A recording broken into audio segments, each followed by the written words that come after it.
638 AD தான் வந்து என்ன செய்யுது அப்படின்னு சொன்னா பலஸ்தீன் முஸ்லிம்களுடைய கைகளில் உள்ளாக வருகிறது. அதுவரையும் அது கிறிஸ்தவர்களுடைய பிடியில் இருந்தது. முஸ்லிம்கள் கைகளாக வருவது 638 தான் பலஸ்தீன் இன்றைய நமக்கு மஸ்ஜித் அக்ஸா என்று சொல்லக்கூடிய பைத்துல் முகத்தஸ் முஸ்லிம்களுடைய பிடியில் உமர் ஆட்சி காலத்தில் வருகிறது. அப்பொழுது அங்கு வாழ்ந்த சமூக மக்கள் கிறிஸ்தவர்கள், யூதர்கள் இன்னும் முஸ்லிம்கள், இந்த 3 சமூக இன மக்களுக்குமே இது வந்து புனிதமான இடம், அவர்களுடைய நம்பிக்கை சம்பந்தப்பட்ட இடம். இந்த 3 மக்களுக்கு இடையிலும் உமர் அவர்கள் என்ன செய்கிறார்கள் என்று சொன்னால் ஒரு உடன்படிக்கையை ஏற்படுத்துகிறார்கள். 3 மக்களும் இங்கு வழிபாடு செய்யக்கூடிய உரிமையை அவர்கள் உறுதி செய்கிறார்கள். அப்பொழுது கிறிஸ்தவர்கள் சொல்கிறார்கள் உமரிடத்திலே, இந்த யூதர்களை நீங்கள் என்ன செய்யாதீர்கள் என்று சொன்னால் வழிபட அனுமதிக்காதீர்கள். கிறிஸ்தவர்கள் சொல்லிய வரலாறு, வழிபட அனுமதிக்காதீர்கள். அவ்வாறு நீங்கள் அனுமதித்து என்று சொன்னால் பிறகு ஒரு காலம் வரும், அந்த காலத்தில் இதுதான் எங்களுடைய சொந்த பூமி என்று சொல்வார்கள், எங்களுக்கு மட்டுமே சொந்தம் என்று சொல்வார்கள். உமர் அதை மறுக்கிறார்கள். அவர்களுக்கும் இது உரிமை இருக்கிறது, அவருடைய வழிபாட்டு உரிமையை நான் ஒருபோதும் மறுக்க முடியாது என்று சொல்லி 3 பேருக்கும் சரிசமமான ஒரு உடன்படிக்கை செய்கிறார்கள்.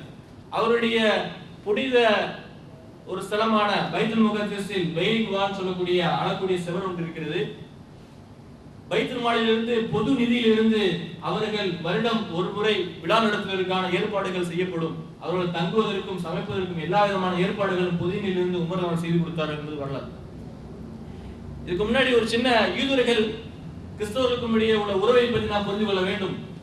என்னவென்று சொன்னால், இந்த யூதர்கள் இந்த இஸ்லாம் எப்ப வந்து உலகத்துல நிம்மதியாக கண்ணியமாக வாழ்ந்திருக்கிறார்கள் என்று பார்த்தால், இஸ்ரேல் என்ற ஒரு நாடு உருவாவதற்கு முன்னாடி இந்த யூத சமுதாயம் ஒரு நாடற்ற சமுதாயமாக வாழ்ந்தார்கள் என்பது நமக்கு அனைவருக்கும் தெரியும். இவர்கள் எப்பொழுது கண்ணியமாக நிம்மதியாக வாழ்ந்தார்கள் என்றால், எப்பொழுது இவர்கள் இஸ்லாமிய ஆட்சியின் கீழ் வாழ்ந்தார்களோ அப்பொழுது மட்டுமே இவர்கள் என்ன செய்தார்கள் சொன்னால் கண்ணியமாக வாழ்ந்தார்கள் என்பது வரலாறு. கிறிஸ்தவர்கள் ஆட்சி செய்த எல்லா இடங்களிலும் இவர்கள் குறைத்தடிக்கப்பட்டார்கள். எந்த அளவிற்கு வந்து இவர்கள் கிறிஸ்தவர்கள் வந்து யூதர்களை கொடுமைப்படுத்தினார்கள் என்று சொன்னால், ஒரு அன்றைய காலகட்டத்தில் ஒரு பழக்கம் இருந்தது அவர்களே. என்ன பழக்கம் அப்படின்னு சொன்னா, அதாவது ஒரு குறி அம்பு எய்வதற்காக வேண்டி, குறி பார்ப்பதற்காக வேண்டி சில விலங்கினங்களையோ பறவைகளையோ கட்டி வைத்து அதை நோக்கி அம்பெய்வார்கள், குறிப்பாப்பார்கள். அதற்கு பகரமாக ஒரு யூதனை நிப்பாட்டி வைத்து கிறிஸ்தவ சிறுவர்கள் என்ன செய்வார்கள் சொன்னால் அம்பெய்து குறி செய்து பார்ப்பார்கள், உயிரோடு ஒரு யூதனை கொலை செய்வார்கள் என்பதை நாம் பார்க்கிறோம். அந்த அளவிற்கு யூதர்களை விரட்டி அடித்தார்கள் இந்த கிறிஸ்தவர்கள். ஆனா இன்றைக்கு நம்ம கொஞ்சம் நினைச்சு பார்க்கலாம், இஸ்ரேலுடைய இன்றைக்குடைய நிலை என்ன, அன்றைய நிலை என்ன என்பதை நாம் மீளாய்வு செய்து பார்க்கிறோம். அவருடைய நம்முடைய வரலாறு தொடரும். அதற்கு பிறகு இந்த பகைமை உணர்வு, முஸ்லிம்களை பழி வாங்க வேண்டும் என்ற இந்த உணர்வு அவர்கள் தர்மம் பார்த்து கொண்டே இருந்தார்கள் சகோதரர்களே. அதனுடைய ஒரு முக்கிய நிகழ்வாக ஐரோப்பாவிலே வைக்கிங்ஸ், மைகன் சொல்லக்கூடிய 2 பெரிய இன மக்களை சேர்ந்த மன்னர்கள் என்ன செய்தார்கள் என்று சொன்னால் கிறிஸ்துவத்தை தழுவினார்கள். கிறிஸ்துவத்தை தழுவும் பொழுது அந்த இன மக்களை பயன்படுத்தி தங்களுடைய பழைய துவேஷத்தை, பழிவாங்குதலை செய்ய வேண்டும் என்பதை கிறிஸ்தவர்கள் நினைத்தார்கள். அவர்களை கொண்டு முதல் சிலுவை யுத்தம், முஸ்லிமுக்கு எதிரான முதல் சிலுவை யுத்தம் துவங்கியது. சோழர்களே, சிலுவை யுத்தம் என்பது நிச்சயமாக ஒவ்வொரு முஸ்லிமும் தெரிந்திருக்க வேண்டிய ஒரு வரலாறு. ஏனென்று சொன்னால், முதல் சிலுவை யுத்தத்தை நாம் வரலாறு பார்க்கும் பொழுது, உண்மையான வரலாறை நாம் பார்க்கும் பொழுது, முஸ்லிம்களுடைய ரத்தம் குதிரையினுடைய முழங்கால் அளவு பலஸ்தீனில் அன்றைய ஜெருசலத்தில் ஓடியது என்பதை நாம் பார்க்க முடிகிறது. கூட்டு கற்பழிப்புகள் செய்யப்பட்டது, கூட்டாக முஸ்லிம்கள் கொலை செய்து எரிக்கப்பட்டார்கள் அன்றைய பலஸ்தீனில். மிகப்பெரிய அழிவை முஸ்லிம் சமூகம் சந்தித்தது. இது நடந்தது எப்ப அப்படின்னு சொன்னா, முதல் சிலுவை யுத்தம் துவங்கப்படுவது நவம்பர் 27, 1995 AD. முதல் சிலுவை யுத்தத்திற்கான துவக்கம், சிலுவை யுத்தம் முதல் சிலுவை யுத்தம் 1096 இருந்து 1099 வரை நடக்கிறது. இந்த சிலுவை யுத்தத்தில் மிகப்பெரிய தோல்வி. முஸ்லிம்களுடைய கையில் இருந்து பலஸ்தீன் மறுபடியும் கிறிஸ்தவத்தினுடைய பிடிக்கு போகிறது. அடுத்ததாக முஸ்லிம்களை அன்றைய தலைமை ஏற்று நடத்துவதற்கான ஒரு வீதி மிக்க தலைமை இல்லாத காரணமாக அடுத்த சிலுவை யுத்தம் ஏறக்குறைய 1145 1149 வரை நடைபெறுகிறது. இந்த இரண்டாவது சிலுவை யுத்தத்தை நூருதீன் செய்யின் சொல்லக்கூடிய ஒரு தலைவர், சிறந்த தலைவர் பங்காற்றினார், தலைமையேற்றிருந்தார். அவருடைய காலத்தில் சில முஸ்லிம்களிலிருந்து பிடிக்கப்பட்ட சில இடங்களை மீட்டார்கள்.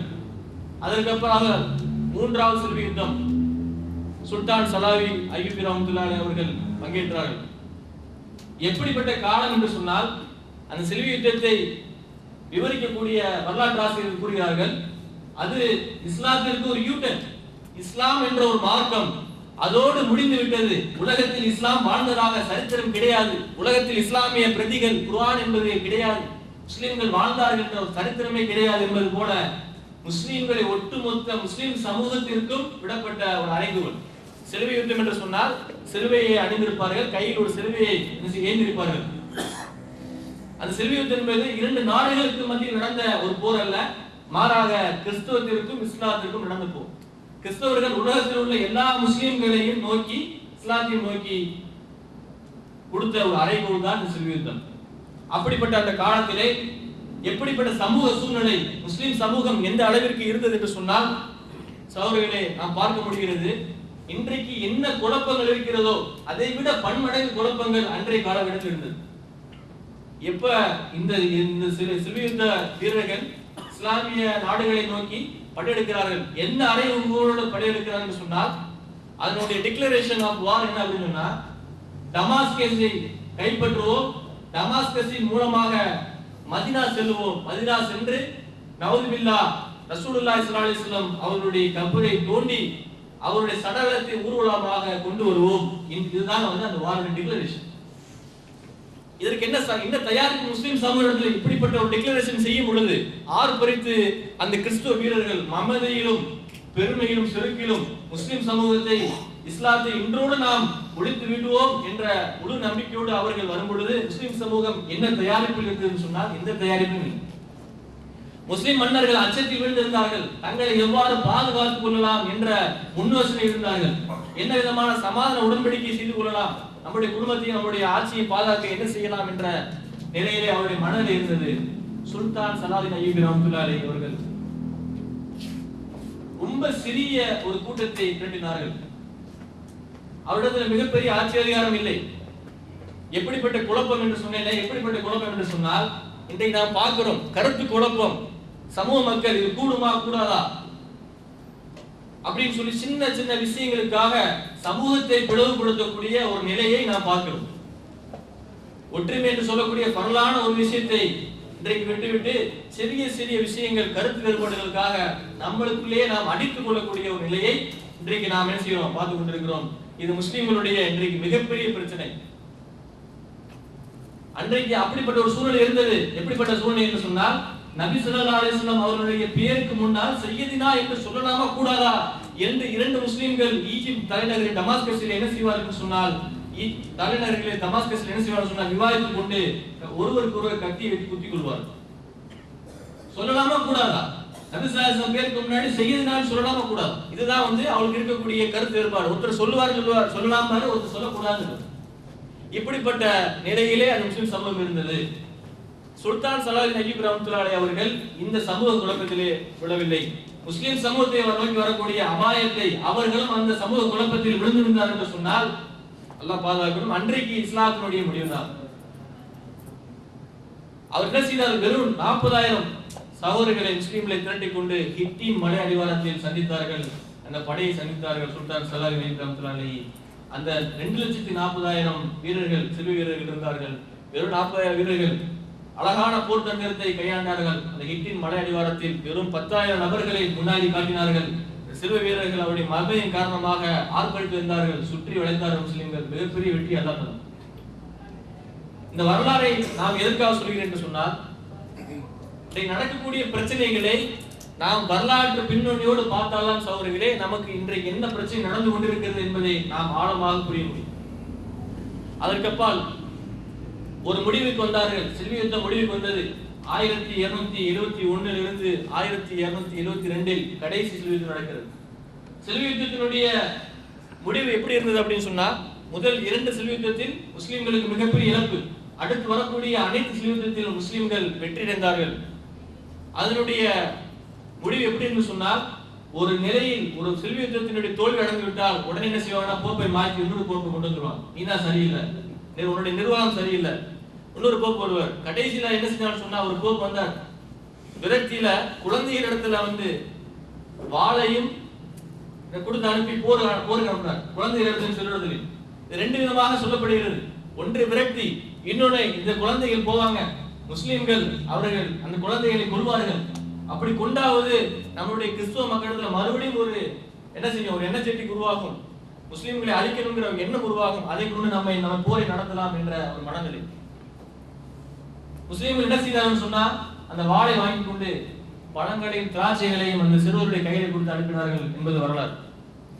சகோதரர்களே, அப்பொழுது அவர்கள் ஒரு முடிவெடுத்தார்கள். என்ன முடிவு என்று சொன்னால், இந்த முஸ்லிம் சமூகத்தை வாளை கொண்டு வீழ்த்த முடியாது, வாளை ஆயுதத்தை கொண்டு அழிக்க முடியாது. இவர்களை நாம் ஐடியாலஜிக்கல் வார் சொல்லக்கூடிய கொள்கை ரீதியான யுத்தத்தை கொண்டு இவர்களை நாம் அழிக்க வேண்டும் என்ற ஒரு முடிவை எடுத்தார்கள். சைனுடைய வரலாறு தொடர்கிறது. அதற்கான சந்தர்ப்பம் 1700களில் ஒரு கூட்டம் உருவாக்கப்பட்டது. 25 மாணவர்கள் ஒன்று கூடினார்கள். பிரிட்டிஷிலே 25 மாணவர்கள் ஒன்று கூடினார்கள். 15 யூத மாணவர்களும் 10 கிறிஸ்துவ மாணவர்கள் ஒன்று கூடினார்கள். அவர்களுக்கு போதிக்கப்பட்டது, இதே மாதிரி ஒரு சூழ்நிலையில இன்றைய நம்முடைய கிறிஸ்தவம் போய் கொண்டிருந்தது சொன்னால் ஒரு காலம் இந்த கிறிஸ்தவம் இந்த உலகத்தில் இருக்காது. அதனால் இந்த கிறிஸ்தவத்தை மீண்டும் இந்த உலகத்தில் நிலைநாட்ட, மீண்டும் இந்த உலகத்தில் சூப்பர் பவர் ஆக்குவதற்காக வேண்டி நாம் செயல்பட வேண்டும். அந்த மாணவர்கள் சில கேள்விகளை கேட்டார்கள். எவ்வாறு இது சாத்தியம்? இன்றைக்கு உதுமானிய பேரரசு என்பது உலகத்திலே மிக பறந்து விரிந்த ஒரு அரசு, வல்லமை கொண்ட ஒரு சூப்பர் பவர் அழைத்துக் கொண்டிருக்கிறது. இவர்களை எவ்வாறு நாம் இவர்களை வீழ்த்த முடியும் என்ற கேள்வியை அவர்கள் அங்கே வைக்கிறார்கள். அவர்கள் பதில் சொல்லப்படுகிறது, இன்டர்பிரேட் டு இன்டர்ஃபியர். நீங்கள் விளக்கம் சொல்லுங்கள், நீங்கள் மார்க்க மேதைகளாக மாறுங்கள், இஸ்லாத்தை போதியுங்கள், அவர்களுக்கு இன்டர்பிரேட் பண்ணுங்க, என்ன செய்யுங்க, விளக்கம் சொல்லுங்கள், அவர்களை நீங்கள் பிரிப்பதற்காக. டிவைட் அண்ட் ரூல் பாலிசி சொல்லக்கூடிய ஒரு சித்தாந்தத்தை அவர்கள் அங்கே போதிக்கிறார்கள். 25 பேரும் மார்க் அறிஞர்களாக மாற்றப்படுகிறார்கள். உதுமானிய பேரரசனுடைய பிரச்சாரர்களாக மாற்றப்படுகிறார்கள். கருத்து குழப்பங்களை முஸ்லிம்கள் மத்தியில் விளைவிக்கிறார்கள். அவர்களின் விளைவு என்ன? அவர்கள் என்ன விதமான கருத்து குழப்பங்களை விளைவித்தார்கள் என்று பார்த்தோம் என்று சொன்னால், நேஷனலிசம் சொல்லக்கூடிய தேசிய சிந்தனை. பாகிஸ்தானி முஸ்லிம், இந்தியன் முஸ்லிம், மலேசியன் முஸ்லிம் சொல்லக்கூடிய முஸ்லிம்களை ஒரு எல்லைக்குள்ளே கொண்டு வைத்தார்கள். இன்னும் சொன்னாங்க, ஈரான் மக்கள்கிட்டையும் யமன் மக்கள்கிட்ட சொன்னாங்க, நீங்க கிழங்கு விளைவிக்கிறீங்க, இதை எடுத்துக்கொண்டு இந்த கிலாஃபத் தலைமை, முஸ்லிமுடைய தலைமை என்ன செய்கிறது என்று சொன்னால், உங்களுடைய உழைப்பை உறிஞ்சி உலகத்தில் இருக்க எல்லா முஸ்லிம்களுக்கும் என்ன செய்யறாங்க, கொடுக்கிறார்கள். இதனால் உங்களுடைய நாட்டினுடைய வளர்ச்சி பாதிக்கப்படுகிறது என்று சொன்னார்கள். இப்படிப்பட்ட குறுகிய மனப்பான்மையை, சகோதரத்துவத்தை விட்டு இதற்காக வேண்டி பல நிறுவனங்களை அவர்கள் இஸ்லாத்திற்கு முஸ்லிம்களுக்கு மத்தியிலே ஆரம்பம் செய்தார்கள். இப்படிப்பட்ட கருத்து குழப்பத்தில் சிக்கி முஸ்லிம்கள் குறுகிய மனப்பான்மை உடையவர்களானார்கள். எங்களுடைய நாடு, எங்களுடைய எல்லை, எங்களுடைய இனம் என்பது திரும்பி அவரிடத்திலே தலை தூங்கியது. கத்தார் என்ற ஒரு நாடு இல்ல, சவுதி அரேபியா என்ற ஒரு நாடு இல்ல, உத்தமான் எம்பையர் சொல்லக்கூடிய உதுமானிய பேரரசு மிகப்பெரிய ஒரு வல்லரசா இருந்தது. சகோதரர்களே, இன்றைக்கு நாம் தலைமை இழந்து வைக்கிறோம். அதனுடைய விளைவு என்ன? சகோதரர்களே, நாம் பார்க்க முடிகிறது, காரைக்கால் இரவிப்பட்டினம் கிலாஃபத் வாழ்ந்து கொண்டிருந்த ஒரு காலம், ஒரு சிறிய பிரச்சனை நடக்கிறது. பள்ளிவாசலுக்கு முன்னாடி என்ன செய்யறாங்க, இந்துக்கள் திருவிழா கொட்டடிச்சுட்டு போறாங்க, தொழுகை நேரம். உடனே இருக்கக்கூடிய ஜமாத்தார்கள் அங்கே அப்பெருந்தக்கூடிய கலீஃபா ஷா அப்துல் ஹமீத் செகண்ட் அவருக்கு ஒரு கடிதம் எழுதுகிறார்கள். இப்படிப்பட்ட ஒரு பிரச்சனையை நாங்கள் எதிர்கொள்கிறோம். அது பிரெஞ்சு குடியரசின் கீழ் இருந்தது, பிரெஞ்சு ஆதிக்கத்தின் கீழ் காரைக்கால் இருந்தது. உடனே பிரெஞ்சு அதிகாரிகளுக்கு கிலாஃபத்தை சேர்ந்த கலீஃபா ஷா அப்துல் ஹமீத் செகண்ட் அவர் என்ன செய்தார்கள் சொன்னால், ஒரு கடிதத்தை எழுதினார்கள். நீங்கள் இந்த விஷயத்தில் தலையிட்டு இந்த முஸ்லிமுடைய இந்த பிரச்சனையை தீர்க்காவிட்டால் நாங்கள் இந்த விஷயத்தில் என்ன செய்ய வேண்டியிருக்கும், தலையிட வேண்டியிருக்கும். உடனே ஒரு சட்டம் இயற்றப்பட்டது. அந்த சட்டத்தை தான் இன்றைய வரையும் நாம் இந்தியாவிலே என்ன செய்கிறோம், அதை அமல்படுத்தப்பட்ட அந்த சட்டம் தான் இன்றைய வரையும், அதாவது முஸ்லிம்கள் அவருடைய இறை வழிபாடு நடந்து கொண்டிருக்கும் பொழுது எந்த விதமான தொல்லைகளும் செய்யக்கூடாது என்ற ஒரு சட்டமே இயற்றப்பட்டதுன்னு சொன்னால், அவர்களே ஒரு தலைமையினுடைய அதிகாரம், தலைமையினுடைய முஸ்லிம்கள் தலைமையினுடைய இழப்புகளை இன்றைக்கு நாம் உணர்ந்து கொண்டிருக்கிறோம். தலைமை இல்லாத ஒரு சமூகமாக இன்றைக்கு நாம் மாறி இருக்கிறோம். இதனுடைய விளைவு முஸ்லிம்கள் ஏற்பட்ட கருத்து குழப்பம் மிகப்பெரிய விளைவு. கிலாஃபத் என்பது 1922 முடிவடைகிறது. ஏப்ரல் 2 அதிகாரமாக இந்த கிலாஃபத் உள்ளிடக்கப்படுகிறது. எப்படிப்பட்ட ஒரு நிலை என்று சொன்னால், கிலாஃபத் வாழ்ந்து கொண்டிருக்கிற வரை இஸ்ரேல் என்ற ஒரு நாடு உருவாக முடியவில்லை. அன்றைய கலிஃபாவிடத்துல போய் ஷா அப்துல் ஹமீத் அவங்கள்ட்ட போய் இந்த இஸ்ரேலுடைய தந்தை என்று போற்றப்படக்கூடிய தியோடர் ஹெர்சில் 1900 முன்னால் 1800களில் பேசும் பொழுது, நாங்கள் மிகப்பெரிய ஒரு தொகையை தருகிறோம், பலஸ்தீனியர்களுக்கு ஒரு நிலத்தை கொடுங்கள், நாங்கள் எங்க மக்களை அங்கே குடியமர்த்துகிறோம் சொல்ல போகும்போது அந்த கலிஃபா அவர்கள் பதிலளித்தார்கள், என்னுடைய உடலில் ஒரு பாகத்தை வேண்டுமானால் நான் தந்து விடுவேன், இது முஸ்லிம்களுடைய சொத்து, அன்சியம் தர முடியாது. இப்ப கிலாஃபத் இருந்த வரைக்கும் இஸ்ரேல் என்ற ஒரு நாடு உருவாவது கனவாகவே இருந்தது. கிலாஃபத் உடைக்கப்பட்டது. இன்றைக்கு முஸ்லிம்களுடைய சூழ்நிலை என்ன? தலைமை இல்லாத சமுதாயமாக நீ முஸ்லிம் சமூகம் இருக்கிறது அவர்களே.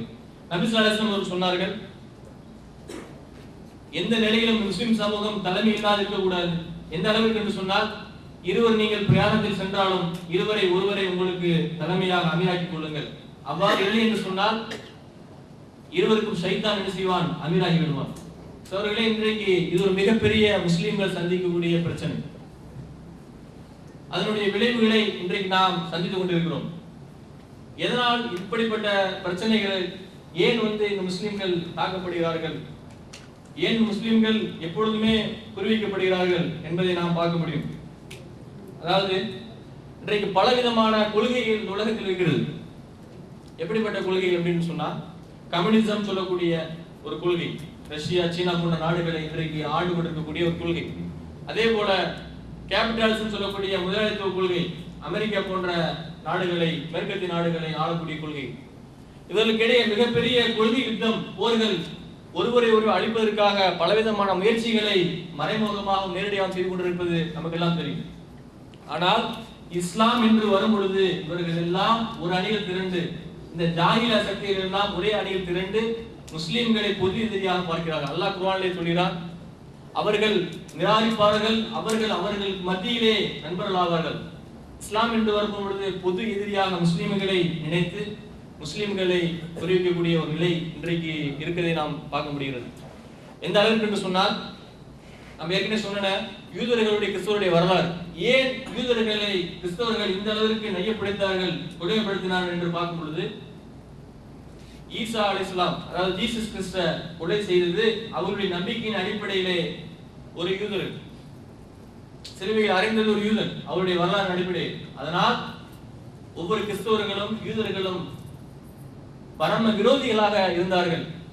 இஸ்லாத்தை ஒழித்து அழிப்பதற்காக வேண்டி போப் பெனடிக்ட் கொடுத்த ஒரு செய்தி என்னன்னு சொன்னால், வரலாற்றுக்கு புறம்பாக, அவருடைய நம்பிக்கைக்கே புறம்பாக ஒரு செய்தி சொல்றார். என்ன சொல்றார் அப்படின்னா, யூதர்களும் கிறிஸ்தவர்களும், அதாவது இயேசு கிறிஸ்துவை கொண்டது ஒரு யூதன் அல்ல அப்படிங்கிற ஒரு விஷயத்தை இன்றைக்கு போப் கிறிஸ்தவத்தினுடைய தலைமையை கொடுக்கிறது. என்ன காரணம் என்று சொன்னால், அவர்களுடைய என்ன காரணத்திற்காக இவர்கள் தங்களுடைய வரலாறை கூட தெரிந்து கொள்ள, இவருடைய அடிப்படை நம்பிக்கைகளை கூட மாற்றிக்கொள்ள நினைக்கிறார் என்று சொன்னால், நமக்குள்ள பிரிவினை வந்துவிட்டால் இஸ்லாம் தலை தூங்கி விடக்கூடாது, இஸ்லாத்தை அழிக்க வேண்டும் என்று சொன்னால் நாம் ஒன்று சேர வேண்டும் என்ற அடிப்படையிலே இன்றைக்கு இந்த கொள்கைகள் எல்லாம் ஒன்று சேர்க்கப்படுவதை இன்றைக்கு நாம் பார்க்கிறோம் சகோதரர்களே.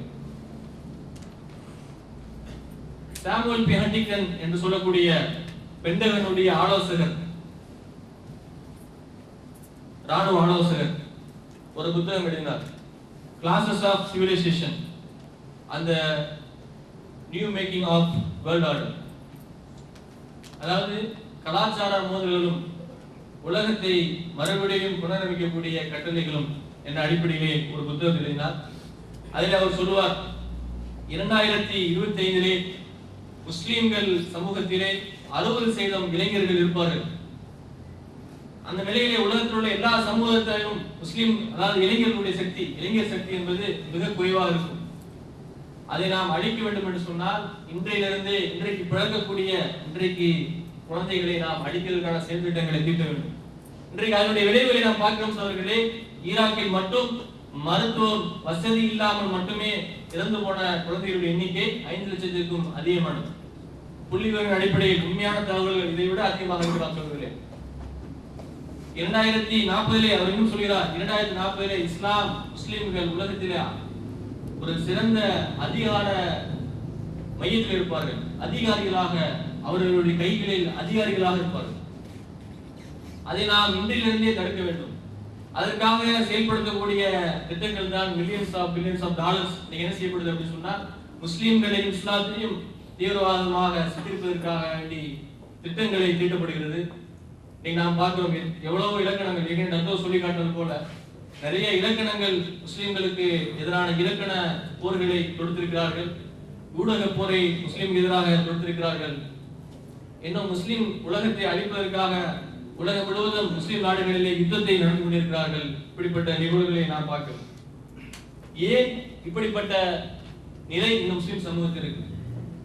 நாம் ஹதீஸிலே விடை தேடினோம் என்று சொன்னால், நபி ஸல்லல்லாஹு அலைஹி வஸல்லம் அவர்கள் சொல்கிறார்கள், நபி ஸல்லல்லாஹு அலைஹி வஸல்லம் அவர்கள் சொன்னார்கள், அதாவது ஒரு காலம் வரும், விரைவில் ஒரு காலம் வரும், அந்த காலத்திலே இந்த முஸ்லிம் சமூகத்தை பசித்திருப்பவர்கள் ஒரு தட்டை நோக்கி எப்படி பாய்வார்களோ அதே போல இந்த முஸ்லிம் சமூகத்தை நோக்கி மற்றவர்கள் என்ன செய்வார்கள் என்று சொன்னால் பாய்வார்கள். அப்புறம் சஹாபாக்கள் கேட்டாங்க, யார சொல்லலாம், அவ்வாறு என்று சொன்னால் அந்த காலத்திலே முஸ்லிம்கள் மிகவும் குறைவானவர்களாக மைனாரிட்டி பீப்புளா இருப்பார்களா? சுலபம் நபிகள் சொன்னார்கள், இல்லை, அவர்கள் மிகுந்தமானவர்களாக இருப்பார்கள். ஏன் அவ்வாறு மிகுந்தமாக இருந்து ஏன் இந்த முஸ்லிம் சமூகம் தாக்கப்படுகிறது என்று சொல்ல போது நபி ஸல்லல்லாஹு அலைஹி வஸல்லம் சொல்வார்கள், அவர்கள் மிகுந்தமானவர்களாக இருப்பார்கள், ஆனால் அவர்கள் கடல் நுரையை போல பலவீனமானவர்களாக இருப்பார்கள். ஏன் என்று சொல்ல போது நபி ஸல்லல்லாஹு அலைஹி வஸல்லம் அவர்கள் சொன்னார்கள், வகன் என்ற நோய்தான் காரணம். அதுதான் சொன்னார்கள், அந்த காலத்திலே எதிரிகளுடைய மனதில் முஸ்லிம்களுடைய சம்பந்தமான அச்சம் நீக்கப்பட்டுவிடும்.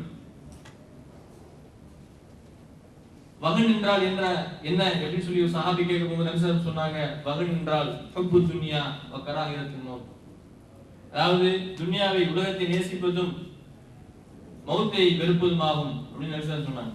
சகோதரர்களே, இது ஒரு முக்கியமான நமக்கு ஹதீஸ் சொல்லி தரக்கூடிய ஒரு மிகப்பெரிய பாடம். ஏன் இந்த முஸ்லிம் சமூகம் தாக்கப்படுகிறது, அதே போல இந்த முஸ்லிம் சமூகத்தை நோக்கி மிகப்பெரிய அச்சம் இருக்கிறது. ஒரு நீண்ட நெடிய காலம் இந்த உலகத்தை ஆட்சி செய்த எந்த ஒரு கொள்கையும் கிடையாது. எந்த ஒரு கொள்கையும் இஸ்லாம் இந்த உலகத்தை ஆண்டது போல ஒரு நீண்ட நெடிய காலம் ஆட்சி செய்யவில்லை. இன்னைக்கு அமெரிக்கா ஒரு வல்லரசு என்று நாம் சொல்கிறோம். இதை விட மிகப்பெரிய வல்லரசாக உதுமானிய பேரரசுகளும் அப்பாசிய பேரரசுகளும் உலகத்தில் விளங்கியது. அப்படிப்பட்ட இஸ்லாமிக் சூப்பர் பவர் காலம் திரும்பி வந்துவிடக் கூடாது என்பதற்காக வேண்டி இன்றைக்கு இஸ்லாமுக்கு எதிரான செயல்திட்டங்கள் செய்யப்படுகிறது. அவர்களே, இதற்கு தீர்வு என்ன? நாம் தீர்வாக பார்க்கும் பொழுது சில விஷயங்களை நாம் முன்வைக்கலாம். முதலாவதாக நன்மை ஏவி தீமையை தடுக்கக்கூடிய இந்த ஒரு விஷயம், இதை நாம் கைவிட்டதனுடைய காரணமாக இன்றைய இப்படிப்பட்ட ஒரு சூழ்நிலையை நாம் இன்றைக்கு அடைந்திருக்கிறோம். ஹதீஸில் நாம் பார்க்க முடிகிறது, நபி ஸல்லல்லாஹு அலைஹி வஸல்லம் எச்சரிக்கிறார்கள், ஒரு காலம் வரும், அந்த காலத்திலே என்னுடைய மக்கள் நன்மை ஏவி தீமை செய்யக்கூடிய இந்த பணியை விட்டுவிடுவார்கள். அப்பொழுது அல்லாஹ் அவர்கள் மீது கொடுங்கோண ஆட்சியாளர்களை நியமிப்பான்.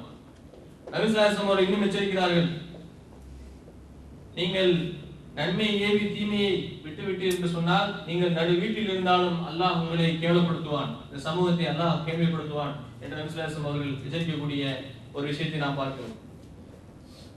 ஒரு சமூகத்தை நபி ஸல்லல்லாஹு அலைஹி வஸல்லம் சொல்லி காட்டுகிறார்கள், இந்த நன்மையை ஏவி தீமையை தடுக்க தவறிவிட்ட இந்த மக்களை பார்த்து மஹ்ஷரில் நாளை நபி ஸல்லல்லாஹு அலைஹி வஸல்லம் அவர்களிடமிருந்து இன்ஷா அல்லாஹ் நாம் அனைவரும் ஹவுதுர் கவுதுர் என்ற நீர்த்தடாகத்திலிருந்து நீர் பருகும்.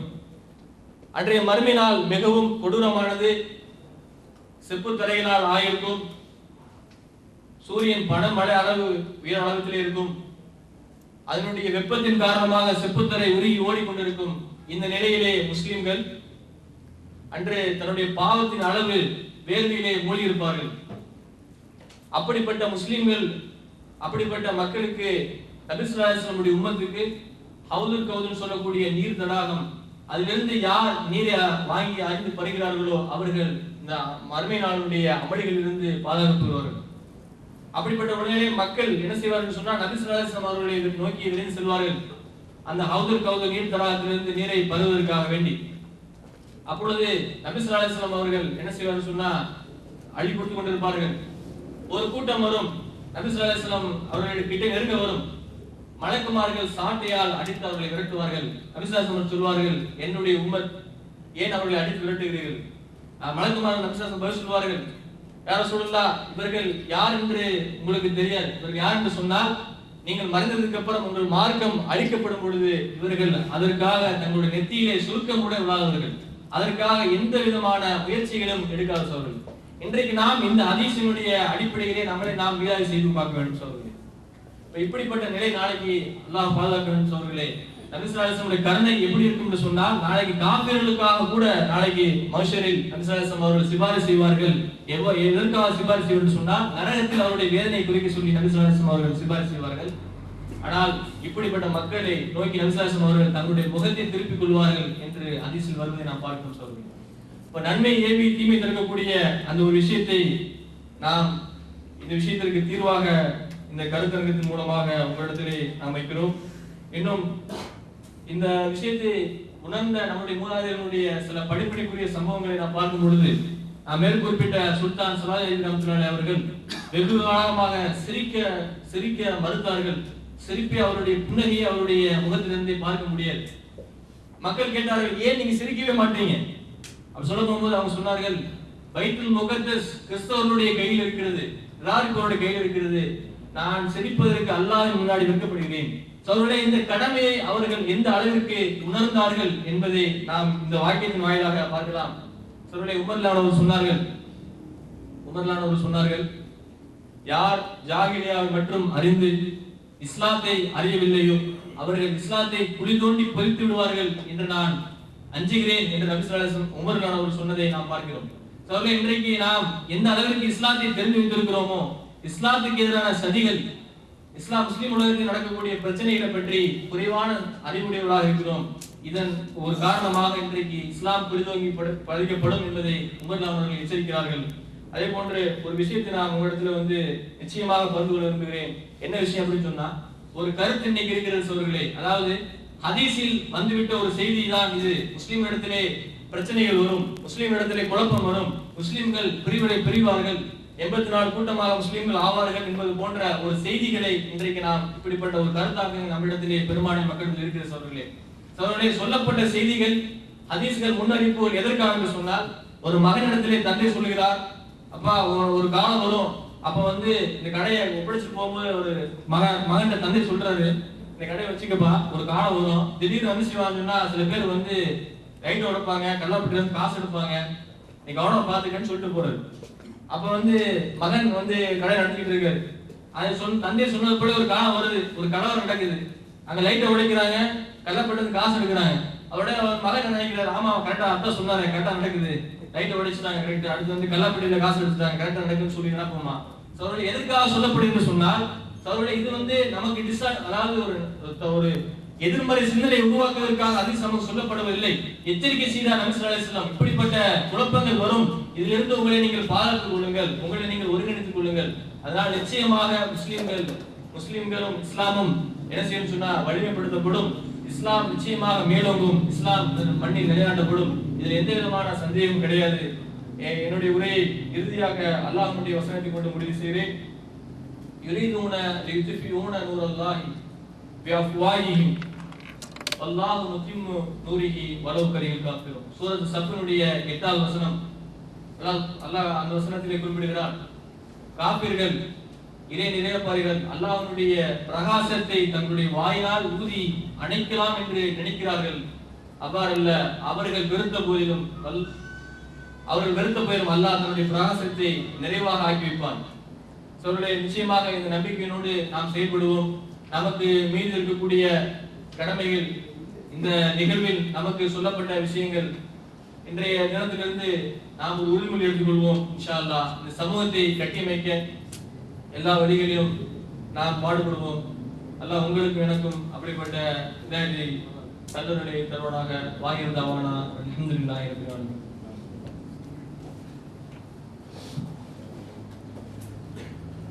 வந்திருக்கும் சமூக சொந்தங்களின் மனங்களில் இஸ்லாத்திற்கு எதிரான சதியினை முறியடிக்க வேண்டும் என்ற எண்ண அலைகளை தனது பேச்சால் ஏற்படுத்தி சென்றுள்ள ஃபைசல் அவர்களுக்கு நன்றி. அன்றைய சிலுவைத்துவத்திற்கு எதிராக ஒரு சலாவுதீன் அய்யூபி தேவைப்பட்டது. இன்ஷா அல்லாஹ் இன்றைய முஸ்லிம்களின் சதிக்கு எதிராக ஒரு சலாவுதீன் அய்யூபி போதாது.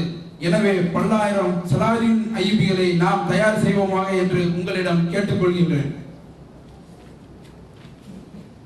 அதனைத் தொடர்ந்து இன்று இந்தியாவில் உள்ள முஸ்லிம்களை அனைத்து துறைகளிலும் வலிமை பெறச் செய்ய வேண்டும் என்ற லட்சியத்தோடு 25 ஆண்டு காலமாக உழைத்துக் கொண்டு ஒட்டுமொத்த இந்தியாவில் உள்ள முஸ்லிம்களின் அடையாளமாக திகழும் பாப்புலர் ஃப்ரண்ட் ஆஃப் இந்தியாவின் தமிழ்நாடு மாநில செயற்குழு உறுப்பினர் வழக்கறிஞர் ஷாஜகான் அவர்களை இந்தியாவில் முஸ்லிம்களின் நிலை என்ற தலைப்பில் சிறப்புரை ஆற்றுமாறு அழைக்கின்றேன்.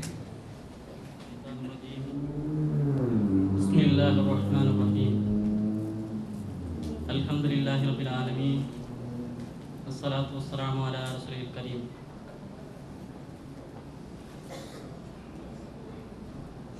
இஸ்லாத்திற்கு எதிரான சதியும் முஸ்லிம்களின் நிலையும் என்கின்ற தலைப்பின் கீழே நடந்து கொண்டிருக்கக்கூடிய இந்த கருத்தரங்கிற்கு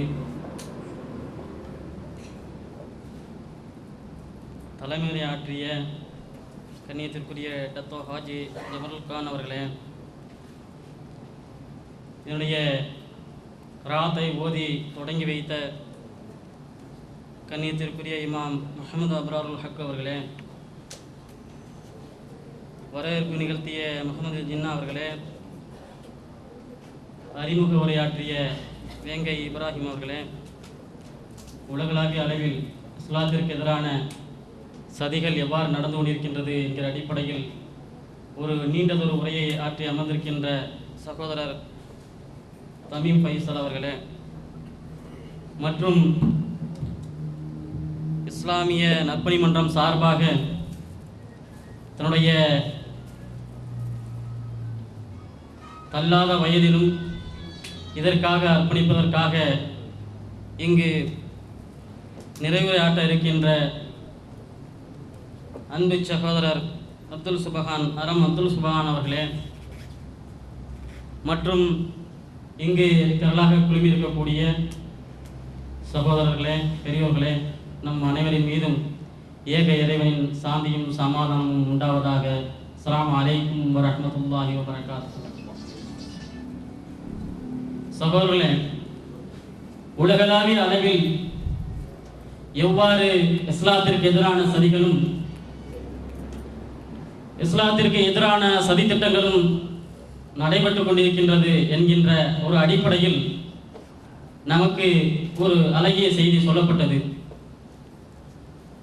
அதே போன்று டத்தோ அவர்கள் சுட்டிக்காட்டியது போன்று ஒவ்வொரு தடை கற்கள் வரும்போதும் அந்த தடை கற்களை தாண்டி நாம் எவ்வாறு வேலை செய்ய வேண்டும் என்கின்ற கருத்தையும் அவர்கள் ஆழமாக சுட்டிக்காட்டினார்கள். அதே போன்று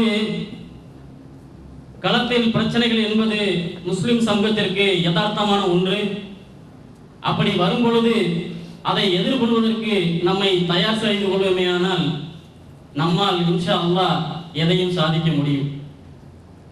அந்த அடிப்படையில் உலகளாவிய அளவில் முஸ்லிம் சமூகத்திற்கு எதிரான சதித்திட்டத்தின் ஒரு பாகமாக இன்றைக்கு இந்தியாவில் நடந்து கொண்டிருக்கக்கூடிய ஒரு சில சதித்திட்டங்களை மட்டும் உங்களிடம் பேசுவதற்கு நான் ஆசைப்படுகின்றேன்.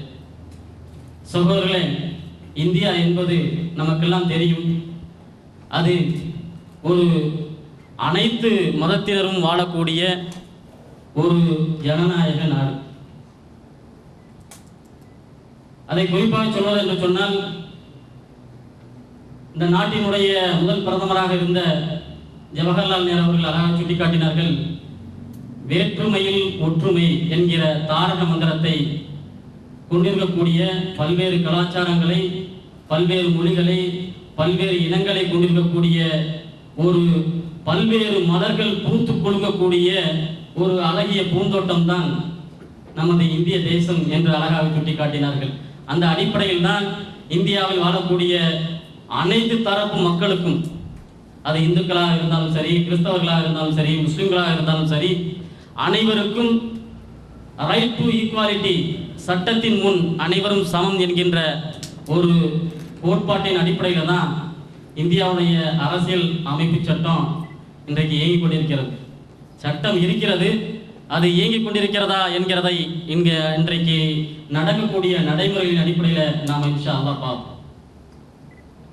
எவ்வாறு பல்வேறு மலர்கள் பூத்து குலுங்கக்கூடிய ஒரு பூந்தோட்டமாக இந்தியா காட்சியளித்ததோ அந்த பூந்தோட்டம் இன்று பாசிச பயங்கரவாதம் என்கின்ற ஒரு நச்சு விதையின் மூலமாக இன்றைக்கு அந்த பூந்தோட்டம் ஒட்டுமொத்தமாக ஒரு பயங்கரமான பேராபத்திற்கு, ஒரு பயங்கரமான ஒரு ஒட்டுமொத்தமான முஸ்லிம் சமூகமும் இந்த நாட்டிலிருந்து துடைக்கப்பட வேண்டும் என்கின்ற ஒரு நச்சு கிருமி இன்றைக்கு நாட்டை சூழ்ந்து கொண்டிருக்கின்றதை நாம் எல்லாம் அறிவோம்.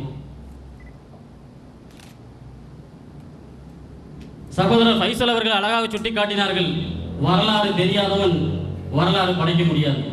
நமக்கெல்லாம் நம்முடைய வரலாறுகளை பற்றி நல்லா தெரியும். ஏன்னா நம்ம எல்லாருமே வரலாறுகளை படிச்சுட்டு தான் மற்ற துறைகளை நோக்கி நாம் இன்னைக்கு பயணிச்சுக்கிட்டு இருக்கிறோம். இந்தியாவில் ஆங்கிலேயருக்கு எதிராக மிக வீரியமாக போரிட்டதில் முஸ்லிம்களுடைய பங்களிப்பு ஒரு மிகப்பெரிய அளவிட முடியாத பங்களிப்பு முஸ்லிம்களுக்கு இருக்கிறது. ஏறக்குறைய 800 ஆண்டு காலம் இந்த இந்தியாவை முஸ்லிம்கள் ஆட்சி புரிந்திருக்கிறார்கள். அந்த முஸ்லிம்கள் புரிந்த ஆட்சியின் காரணமாகவே பல்வேறு விதமான நன்மைகள் இந்தியாவிற்கு விளைந்திருக்கிறத யாருமே மறுக்க முடியாது. முதலாக வாணிபம் செய்ய வேண்டும் என்கிற அடிப்படையில் வந்த ஆங்கிலேயர்கள் நாளடைவில் இங்க இருக்கக்கூடிய ஒட்டுமொத்தமான முஸ்லிம்களையும் இந்துக்களையும் பல்வேறு விதமான பிரித்தாளும் சூழ்ச்சியின் மூலமாகத்தான் அவங்க என்ன செஞ்சாங்க, இந்த நாட்டையே கைப்பற்றினாங்க. அப்ப இந்த நாட்டுடைய விடுதலைக்காக முஸ்லிம்களுடைய பங்களிப்பு என்பது ரொம்ப அளப்பரியது. ஏன்னு சொன்னால் முதலாக இந்த இந்திய சுதந்திர போரை ஆரம்பித்து வைத்தது யாரு அப்படின்னு பார்த்தோம்னா 1757 சிராஜு தௌலா அப்படின்னு சொல்லக்கூடிய அவங்க தான் முதலாக பிளாசி அப்படின்னு சொல்லக்கூடிய ஒரு இடத்துல அவங்க ஆங்கிலேயருக்கு எதிரான இந்த முதல் யுத்த பிரகடனம் என்ன செய்யப்படுது. அதே மாதிரி 1799 ஷஹீத் திப்பு சுல்தான் அவர்கள் ஒரு மிகப்பெரிய நீண்ட பரப்பளவை என்ன செஞ்சிருக்கிறாங்க, ஆட்சி புரிந்திருக்கிறார்கள். அவர்கள் நினைத்திருந்தால் ஆங்கிலேயர்களுக்கு அடிமை சுவாசம் செய்து மிக சுகபோகமாக அவர்களால் என்ன செய்ய முடியும், வாழ்ந்திருக்க முடியும். ஆனால் 200 ஆண்டுகள் ஆடுகளாய் வாழ்வதை விட ஒரு நாள் புலியாக வாழ்ந்து எதிரிகளுக்கு சிம்ம சொப்பனமாக விளங்குவேன் என்று அவர்கள் தெளிவாக இந்திய வரலாற்றில் இன்றைக்கும் ஒரு முத்திரையை பதித்த ஒரு ஷஹீத் திப்பு சுல்தான் நமக்கெல்லாம் தெரியும். அதே போன்று தன்னுடைய மகன்களுடைய தலையை கொய்து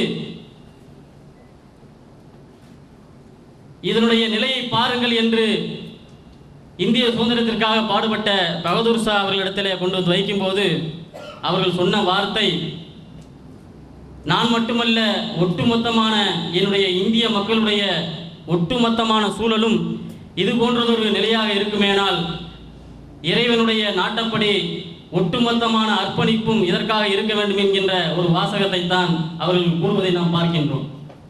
அதே மாதிரி 1947 இந்திய சுதந்திரம் கிடைப்பதற்கு முக்கிய காரணமாக இன்றைக்கு காந்தியை நாம் முன்னிறுத்துகிறோம்.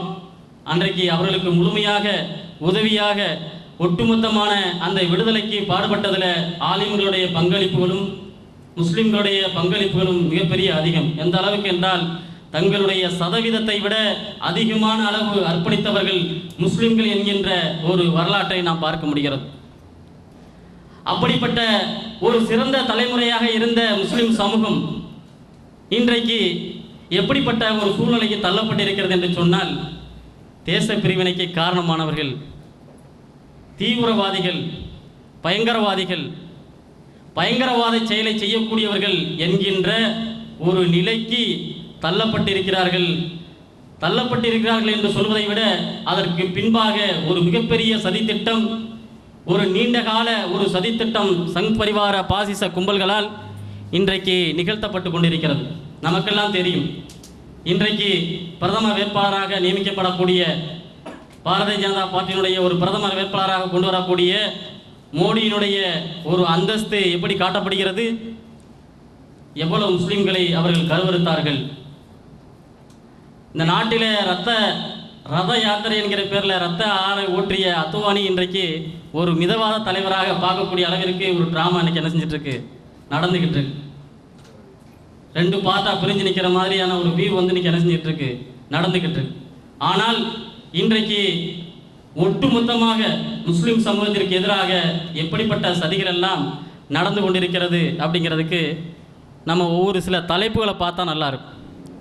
அதில் முதல் விஷயமாக ஆரம்பத்தில் முஸ்லீம்களை பற்றி சொல்லும்போது எல்லா முஸ்லீம்களும் தீவிரவாதிகள் அல்ல, ஆனால் தீவிரவாதிகள் எல்லாம் முஸ்லீம்கள் அப்படின்னு அது ஒரு ஸ்டேஜ் கடந்தது. எந்த அளவுக்குன்னா ஹைடெக் டெரர் அப்படின்னு சொல்லக்கூடிய அடிப்படையில் படித்த முஸ்லீம் இளைஞர்களை குறிவைத்து இன்றைக்கு இந்த நச்சு விதை எல்லா பகுதிகளில் இன்னைக்கு என்ன செஞ்சிட்டு இருக்கு, கடுமையாக வேலை செஞ்சுக்கிட்டு இருக்கு. எந்த அளவுக்குன்னு சொன்னால் ஒவ்வொரு சம்பவங்களாக நம்ம பார்க்க முடியும். உதாரணத்திற்கு பெங்களூரில் ஒரு இன்சிடென்ட் நடக்குது, ஒரு குண்டுவெடிப்பு நடக்குது. அதில் ஒரு 13 முஸ்லீம் இளைஞர்கள், ஒரு சயின்டிஸ்ட்டு, ஒரு சாஃப்ட்வேர் இன்ஜினியரு, 2 இன்ஜினியர்ஸ், இப்படி படித்த இளைஞர்கள் அந்த வழக்கில் கைது செய்யப்படுறாங்க.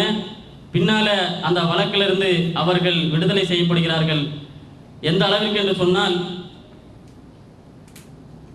உச்ச நீதிமன்றத்திலிருந்து நீதிபதியாக இருந்து தற்போது பிரஸ் கவுன்சில் ஆஃப் இந்தியா, அதாவது ஊடகங்களை கண்காணிக்கக்கூடிய துறையில் தலைவராக இருக்கக்கூடிய ஓய்வு பெற்ற நீதிபதி மார்க்கண்டேய கட்சி அவர்கள் சொல்லுகின்ற போது, குறிப்பாக முஸ்லிம் சமூகம், சிறுபான்மை சமூகம் குறிவைத்து தாக்கப்பட்டு கொண்டிருக்கிறது. இதற்கு எதிரான விழிப்புணர்வு தேவை. பாதிக்கப்பட்ட அத்தனை நபர்களுக்கும் உரிய இழப்பீடு என்ன செய்யணும், அரசாங்கம் வழங்கணும் அப்படின்னு சொல்லக்கூடிய ஒரு செய்தியை அவர்கள் பதிவு செய்கிறார்கள். அப்ப இந்த தீவிரவாத முத்திரை, பயங்கரவாத முத்திரை எப்படி வந்து முஸ்லிம்கள் மேல இன்னைக்கு சாட்டப்பட்டது அப்படின்னு சொன்னா, இந்தியாவில் நடந்து இருக்கக்கூடிய இதுல சில விஷயங்களை நம்ம ஓப்பனா பேசித்தான் ஆகணும். ஏன்னா நடக்கக்கூடிய நடைமுறைகளை நாம் தெரியாவிட்டால் நாளை நமது தலைமுறை எங்கே போய் நிற்கும் என்கின்ற ஒரு கேள்வி இங்கே இருக்கிறது. அந்த அடிப்படையில் இந்தியாவில் 18க்கும் மேற்பட்ட குண்டு வெடிப்புகள் நடந்தது. ஒன்று மக்கா மஸ்ஜித் குண்டு வெடிப்புன்னு சொல்லக்கூடிய ஒரு குண்டு வெடிப்பு. அதே மாதிரி இந்தியாவிற்கும் பாகிஸ்தானுக்கு இடையில ஒரு சமாதான ஒப்பந்தத்தை ஏற்படுத்த வேண்டுங்கிற அடிப்படையில் விடப்பட்ட சம்ஜோதா ரயில் எக்ஸ்பிரஸ், இதன் மீது எடுக்கப்பட்ட ஒரு குண்டுவெடிப்பு. அதே மாதிரி மாலகன் சொல்லக்கூடிய இடத்துல நடைபெற்ற குண்டுவெடிப்பு. அதே மாதிரி நந்தித்துன்னு சொல்லக்கூடிய இடத்துல நடந்த குண்டுவெடிப்பு. இப்படி வாரணாசி என்கிற இடத்துல நடந்த குண்டுவெடிப்பு. இது போன்று ஒரு குண்டுவெடிப்பு, ஒரு 18 குண்டுவெடிப்புகள் இந்தியாவில் நடந்தது. அப்ப ஒவ்வொரு குண்டுவெடிப்பு நடந்த உடனே உளவுத்துறை ஒன்று சொல்லுவோம், மீடியா ஒன்று சொல்லுவோம். அதே மாதிரி உண்மை சம்பவம் வந்து ஒரு மாதிரியா இருக்கும். ஒரு உதாரணத்துக்கு எடுத்துட்டோம்னா, அஜ்மீர் தர்காவில் வந்து ஒரு மிகப்பெரிய குண்டு வெடிக்குது. உடனே இம்மிடியட்டா என்ன சொன்னாங்க, உளவுத்துறை என்ன சொன்னாங்கன்னா, இந்தியன் முஜாஹிதீன் அவங்க தான் வந்து என்ன செஞ்சிருக்கிறாங்க, இதை பண்ணியிருக்கிறாங்க. ஏன் அவங்க பண்ணாங்க அப்படின்னு சொல்லிட்டு ஒரு கேள்வி எழும்போது அவங்க சொல்றாங்க, தர்கா வழிபாட்டை எதிர்க்கக்கூடிய பழமைவாத முஸ்லிம்கள் இதை செய்திருக்கிறார்கள் அப்படின்னு சொல்லிட்டு ஒரு ஸ்டேட்மெண்ட் சொன்னாங்க. அதே மாதிரி மீடியா என்ன சொன்னா அப்படின்னா, அந்த தர்காவில் முஸ்லிம்களும் இந்துக்களும் என்ன செய்யறாங்க, ஒன்றிணைவதை தடுப்பதற்காக அங்கு ஒரு மிகப்பெரிய கலவரம் ஏற்பட வேண்டும் என்பதற்காக முஸ்லிம்கள் இந்திய முஜாஹிதீன் இதை செய்யலாம் அப்படின்னு ஒரு செய்தியை சொல்றாங்க. அப்ப இந்த அஜ்மீர் தர்கா ஃபார் எக்ஸாம்பிள், அந்த ஒவ்வொரு சம்பவத்திலையும் நடக்கக்கூடிய விஷயங்கள், அந்த தர்கா அந்த குண்டு வெடிப்பு நடந்த உடனே பல 30க்கும் மேற்பட்ட முஸ்லிம்கள் அந்த வழக்கில் கைது செய்யப்படுறாங்க. அவங்க மேல இன்றைக்கு மிகப்பெரிய ஒரு கருப்பு சட்டமாக இருக்கக்கூடிய தடா பொடா யூஏபிஏ போன்ற கருப்பு சட்டங்கள் எல்லாம் அவங்க மேல பாய்ச்சப்படுது. அதே மாதிரி இப்படி ஒவ்வொரு குண்டுவெடிப்புக்கு பின்னாலையும், குண்டுவெடிப்பு நடந்த உடனே மீடியா சொல்லும், ஒன்று டெக்கான் முஜாஹிதீன், இல்லைன்னா இந்தியன் முஜாஹிதீன், இல்லைன்னா வேற ஏதாவது ஒரு குச்சி, ஏதாவது ஒரு பேரை வந்து மீடியாக்கள் ஏற்படுத்தக்கூடிய ஒரு சூழ்நிலையில் வந்து அங்கே இருந்துண்டு. அப்ப இப்படி கண்டினியூவா நடந்து கொண்டிருக்கும் போது குண்டு வைக்கிறவனும் முஸ்லீம், குண்டுல சாகிறவனும் முஸ்லீம், அதுல ஜெயிலுக்கு போறவனும் முஸ்லீம். அப்ப இந்த குண்டு வெடிப்புனால யாருக்குப்பா லாபம்? உண்மையிலேயே முஸ்லீம் தான் வச்சிருந்தான்னா நீ வச்சிருக்கக்கூடிய குண்டுல சம்பந்தப்பட்ட நபர்களை அரெஸ்ட் பண்ணதுக்கு அப்புறம் அதுல அந்த குண்டு வெடிப்பு நடக்கக்கூடாது. ஆனா கண்டினியூவா என்ன செஞ்சுட்டு இருக்கு, ஒவ்வொரு இன்சிடெண்டா வந்து 2006ல இருந்து 2006ல நந்தியத்தில் ஒரு குண்டு வெடிக்குது, அதுக்கப்புறம் 2008ல மாலகன்ல குண்டு வெடிக்குது, இப்படி கண்டினியூவா வந்து வெடிச்சுக்கிட்டே இருக்கு. அப்ப இந்த குண்டு வெடிப்புகளுக்கு பின்னால் யார் இருக்கிறார்கள் என்கின்ற ஒரு ஆய்வை அன்றைக்கு மகாராஷ்டிரா மாநிலத்தில் இருக்கக்கூடிய ATS ஆன்டி டெரரிஸ்ட் ஸ்குவாட்னு சொல்லக்கூடிய தீவிரவாத எதிர்ப்பு படை தலைவராக இருந்த ஹேமந்த் கர்கரேன்னு சொல்லக்கூடிய ஒரு நபர், அவர் ஒரு பிராமின் தான், இருந்தாலும் தனக்கு இருக்கக்கூடிய டூட்டியை கரெக்டாக செய்யணுங்கிற அடிப்படையில் இதற்கு பின்னால் என்ன இருக்கிறது, எந்த நெட்வொர்க் இருக்கிறது, எந்த ஸ்லீப்பர் செல் இருக்கிறது என்கிற அடிப்படையில் ஒரு ஆய்வை மேற்கொண்டார். அந்த ஆய்வில் கிடைத்தவர்கள் தான் சங் பரிவார பாசிஸ்டுகள். எப்படிப்பட்ட நெட்வொர்க்கு? போன்சாலா மிலிட்ரி ஸ்கூல்னு சொல்லக்கூடிய ஒரு மிகப்பெரிய இராணுவ ஸ்கூலை நடத்தி இராணுவத்திற்கு இங்கு இருக்கக்கூடிய சங் பரிவார பாசிஸ்டுகளை ரெடி செய்து அவர்களை இராணுவத்தில் புகுத்தி இராணுவத்தின் மூலமாக இந்து ராஷ்டிராவை உருவாக்க வேண்டும் என்கின்ற ஒரு மிகப்பெரிய நெட்வொர்க்கை அவர் கண்டுபிடிக்கிறார். எந்த அளவுக்கு என்று சொன்னால், பிரக்யா சிங் சொல்லக்கூடிய ஒரு மிகப்பெரிய சாமியார், இந்து சமுதாயத்தால் சன்னியாசின்னு சொல்லக்கூடிய ஒரு மிகப்பெரிய விரும்பக்கூடிய ஒரு சன்னியாசியாக இருக்கக்கூடிய சன்னியாசியுடைய தொடர்பு உறுதி செய்யப்பட்டுள்ளது. லெப்டினன்ட் கர்னல் புரோஹித்னு சொல்லக்கூடிய ஒரு நபருடைய முழுமையான நெட்வொர்க் இதில் பயன்படுத்தப்பட்டிருக்கு. இவர் தான் இந்த போன்சாலா மிலிட்ரி ஸ்கூலுக்கு ஒரு ட்ரைனிங் மாஸ்டராக இருந்திருக்காருன்னு சொல்லக்கூடிய அந்த நெட்வொர்க்கில் கண்டுபிடிக்கப்பட்டு, அதற்கு பின்பு தான் ஒவ்வொரு குண்டு வெடிப்புகளுக்கு பின்னாலேயும் என்ன இருக்கு அப்படின்னு சொல்லக்கூடியதை தோண்டி எடுக்கிறாங்க. எடுத்தா ஒட்டுமொத்தமான குண்டு வெடிப்புலையும் இந்த சங் பரிவார பாசிஸ்டுகளுடைய ஒட்டுமொத்தமான கைகளும் இருக்கு அப்படிங்கிறத இன்றைக்கு மீடியாக்கள் வெளியிடுவதற்கு தயக்கம் காட்டுகின்றன. ஆனால் இந்த குண்டு வெடிப்புகள் நடந்த உடனே எந்த விதமான இன்வெஸ்டிகேஷன் இல்லாம, எந்த விதமான புலன் விசாரணையும் இல்லாமல் மீடியாக்கள் தங்களுடைய ஆதங்கத்தை, தங்களுடைய முஸ்லிம்களுக்கு எதிரான விரோத போக்குகளை உடனடியாக செயல்படுத்தின. ஆனால் உண்மை நிலவரம் எந்த அளவிற்கு என்று சொன்னால், இந்த ஒட்டுமொத்தமான குண்டுவெடிப்புகளுக்காக குஜராத்ல இருந்து அசிமானந்தான்னு சொல்லக்கூடிய ஒரு சாமியார் பிடிக்கப்படுறார். அந்த சாமியார் ஜெயிலில் இருக்கும்போது கலீம் சொல்லக்கூடிய ஒரு சகோதரன் அவர் கூட இருக்கிறாங்க. அப்ப 2 பேருமே ஒரே ஜெயிலில் இருக்கிறாங்க. அவங்களுக்கு இடையில ஒரு சம்பாஷணை நடக்குது. நடக்கும்போது, என்னப்பா எதுக்காண்டி நீ இந்த ஜெயிலுக்குள்ள வந்திருக்கிற, எதுக்காண்டி நீ வந்திருக்க அப்படின்னு சொல்லி கேட்கும்போது, இந்த மாதிரி ஹைதராபாத்தில் இருக்கக்கூடிய மக்கா மஸ்ஜித் வந்து அந்த குண்டுவெடிப்புல தான் நான் வந்து என்னை வந்து சேர்த்துருக்குறாங்க. நான் ஒரு இன்ஜினியரு, நான் இத்தனை வருஷமா எந்த விதமான விசாரணையும் இல்லாமல் நான் வந்து நினைச்சிட்டு ஜெயிலில் இருக்கிறேன் அப்படின்னு சொல்லி சொல்லும்போது, அவருடைய உடல்நல குறைவு, அந்த ஆளுக்கு வந்து நடக்க முடியல, அதே மாதிரி தன்னுடைய உடல் உபாதைகளை நிறைவேற்ற முடியலைங்கிற அடிப்படையில் அவருக்கு தேவையான உதவிகளை இந்த கலீம் வந்து செய்கிறாரு. அதற்கு பின்னால அவருக்கு ஒரு இது செய்யப்படுது. இந்த கலீம் மூலமாக இஸ்லாத்தை பற்றியான ஒரு அறிமுகம் கொடுக்கப்படுகிறது. அதன் விளைவாக அந்த அசிமானந்தா ஒரு அந்த கோர்ட்ல தீஸ்கசாரி சொல்லக்கூடிய டெல்லியோடைய ஹைகோர்ட்ல, டெல்லியோடைய அந்த விரைவு நீதிமன்றத்தில் ஒரு ஓப்பன் ஸ்டேட்மெண்ட் வந்து கொடுக்குறாரு. அதுக்கு பேர் அந்த கிரிமினல் ப்ரொசீஜர் கோட்ல, அதாவது குற்றவியல் நடைமுறை சட்டத்தில் ஒரு 164 ஒரு பிரிவு இருக்கு. என்னன்னா, இன் கேமரா பர்சன் சொல்லக்கூடிய அடிப்படையில் மூடிய அறையில் யாருடைய நிர்பந்தமும் இல்லாமல் மேஜிஸ்ட்ரேட் முன்னாடி, நீதிபதி முன்னாடி இவர் ஒருத்தர் வந்து யாருடைய நிர்பந்தமும் இல்லாமல் கொடுக்கக்கூடிய ஸ்டேட்மெண்ட் தான் 164 சொல்லுவாங்க. அந்த ஸ்டேட்மெண்ட்ல இருக்கக்கூடிய அந்த ஆவணங்களை வந்து ரொம்ப மெட்டீரியல் எவிடன்ஸ் அப்படின்னு சொல்லி சொல்லுவாங்க. ரொம்ப ஆதாரப்பூர்வமான எவிடன்ஸ். அதை வந்து என்ன செய்ய முடியும்னா, அந்த டாக்குமெண்ட்ஸ் யார் ரிசீவ் பண்றாங்களோ, யார் ரெக்கார்ட் பண்றாங்களோ, அந்த நீதிபதி வந்து இந்த வழக்கு சம்பந்தமாக என்ன செய்யலாம், என்னிடத்துல தான் இவர் கொடுத்தார் அப்படின்னு சொல்லிட்டு தெளிவா வந்து என்ன செய்ய முடியும், சொல்ல முடியும். அப்படிப்பட்ட ஒரு ஸ்டேட்மெண்ட்டை கொடுக்கறதுக்காக நீதிபதிட்ட போறார். அப்ப நீதிபதி கேட்கிறாரு, ஐயா உங்களை யாராவது நிர்பந்தம் கொடுத்துருக்காங்களா, இல்ல வேற ஏதாவது நிர்பந்தத்தின் காரணமாக இந்த மாதிரி நீங்க ஸ்டேட்மெண்ட் கொடுக்குறீங்களா, இல்ல உங்களை யாரும் வற்புறுத்துறாங்களா அப்படிங்கிற மாதிரி கேட்கும்போது, அதனால நீங்க நல்லா யோசிச்சுட்டு இன்னொரு நாளைக்கு வந்து கொடுங்க அப்படின்னு சொல்லிட்டு திருப்பி அனுப்பிடுறாரு. திரும்ப வர்றாரு. திரும்ப வந்து இல்ல என்னை யாரும் நிர்பந்தம் செய்யல, நான் சுயமாக நான் முடிவெடுத்து தான் வந்து நான் என்ன செய்யறேன், இந்த ஸ்டேட்மெண்ட் கொடுக்குறேங்கிற அடிப்படையில் ஏறக்குறைய இந்த 18 குண்டுவெடிப்புகளுக்கு பின்னாலையும் ஒவ்வொரு குண்டுவெடிப்பும் எங்கே குண்டு தயாரிக்கப்பட்டது, எங்கே குண்டு வெடிக்கக்கூடிய தொழிற்சாலை இருக்கிறது, எங்கிருந்து குண்டுகள் எடுக்கப்படுகிறது, எங்கிருந்து குண்டுகள் செல்லப்படுகிறது, எங்கு குண்டுகளை வைக்க சொல்லி ஆர்டர் பண்ணப்படுது, ஒவ்வொரு குண்டுவெடிப்புக்கு பின்னாலேயும் எந்த மாதிரியான செயல்பாடுகளை செய்யணும்னு சொல்லக்கூடிய அடிப்படையில் ஒரு நீண்ட சிலிப்பர் செல் சொல்லக்கூடிய ஒரு நெட்வொர்க்கு இந்த 18 குண்டுவெடிப்புகளுக்கு பின்னாலேயும் இருக்கு.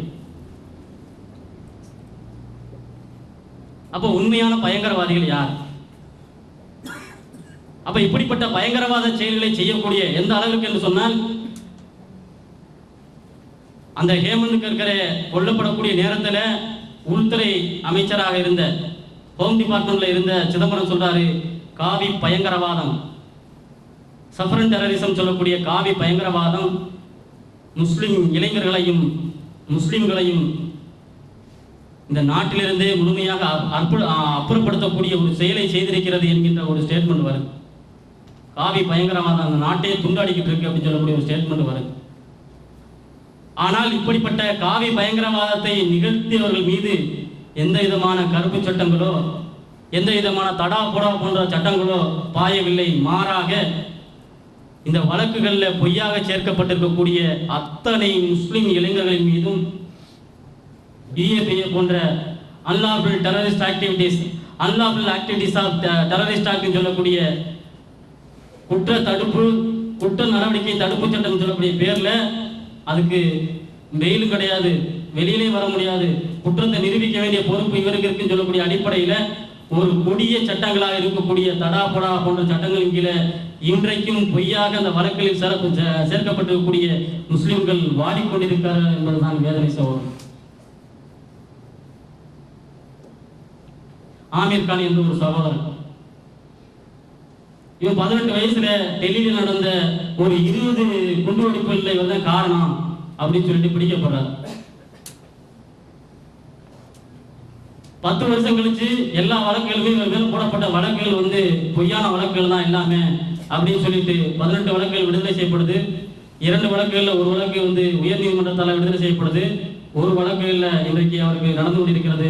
அதிலும் பெயில் கிடைத்து 10 வருடங்கள் கிடைத்து அனைத்து வழக்குகளுமே இவர் மீது பொய்யாக புனையப்பட்டவைதான் சொல்லிட்டு அவர் ஜெயிலை விட்டு வெளியே வர்றாரு. அவர் ஜெயிலிருந்து வெளியே வந்ததுக்கு பின்னால் போய் நின்ற இடம் தெரியுமா? தன்னுடைய தங்கையினுடைய கல்லறை. என்ன காரணம்? பாப்பாவுமா அந்த 10 வருஷ காலத்தில் மூத்தாயாச்சு, தான் படிக்க வந்த ஆவலோடு படிக்க வந்த அந்த இன்ஜினியரிங் படிப்பு முடிஞ்சது, தன்னுடைய தங்கை இறந்தாச்சு, தன்னுடைய பாப்பா இறந்தாச்சு, எல்லாம் இறந்தாச்சு. போய் நிற்கக்கூடிய இடம் என்னது? அவர்களுடைய அந்த கபரிஸ்தான்ல போய் நின்று இனி எனக்கு யாரு இருக்கா? இதுதான் சகோதரர்களே பல்லாயிரக்கணக்கான இந்திய முஸ்லிம்களுடைய ஒரு வேதனையான ஒரு சூழல்ல இன்றைக்கு முஸ்லிம் சமூகம் தள்ளப்பட்டு கொண்டிருக்கிறது. குறிப்பாக அதிகார மையங்களில் பாசிச சிந்தனை கொண்ட சங்பரிவார கும்பல்கள் எல்லா துறைகளையும் இன்னைக்கு என்ன செஞ்சுட்டு இருக்கிறாங்க? ஆக்கிரமிச்சுக்கிட்டு இருக்காங்க. ஒவ்வொரு நாளும் நீங்க நடக்கக்கூடிய கரண்ட் இஷ்யூஸை நீங்க பார்த்தீங்கன்னாலே தெரியும் எந்த அளவிற்கு இந்த சமூகம் திட்டமிட்டே கருவெடுக்கப்பட்டு கொண்டிருக்கிறது என்கிறதெல்லாம் நமக்கு தெரியும்.